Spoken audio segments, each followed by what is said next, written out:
the alphabet you refer to is the Hebrew alphabet, right?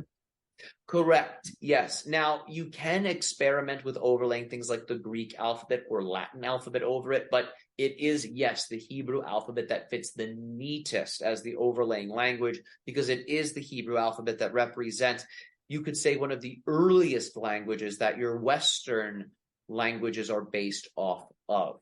So you could say the Sanskrit is the root language for the East, and it is the Hebrew that is the root language for the West.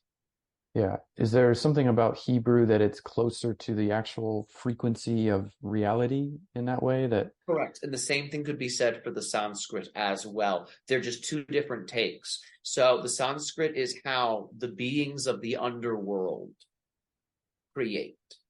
Yes, it is a serpentine lunar path. Yes. Yogic path, the Eastern path. These are lunar paths. They are serpent paths.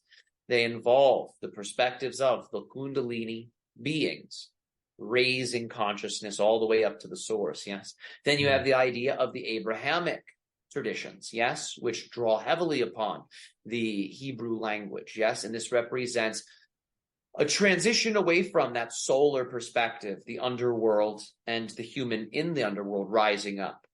This new, you could say, Western approach is all about the idea of the promise of the evolution from moon into sun, foreshadowing Christ, foreshadowing the covenant between the upper world and earth. Yes, before that covenant, yes, earth is seen as a chaotic place, ruled by desires, ruled by giants, the Nephilim, yes? Who are these beings? These are the serpentine beings we are referring to. That helps to develop, you could say, the Sanskrit language. Yes, these are the beings that oversaw the earth, and they had dominion over the earth. And there were a lot of positive things about this, very matriarchal, but there were also some imbalances about this. So the masculine principle was being summoned in at that time, representing the cosmic light coming down, representing fire descending from above, transforming the world paradoxically through a flood, through a forgetting. But what caused that flood? All of that light flashing, yes, from the upper worlds, causing a temporary forgetting, a temporary amnesia. It was your very enlightenment as a species that caused your forgetting. You understand? It was your enlightenment, the great flash of clarity from the upper sources that caused your species to experience the Tower of Babel crumbling. Yes? You have spent every moment since that time period until now sorting out all of that information.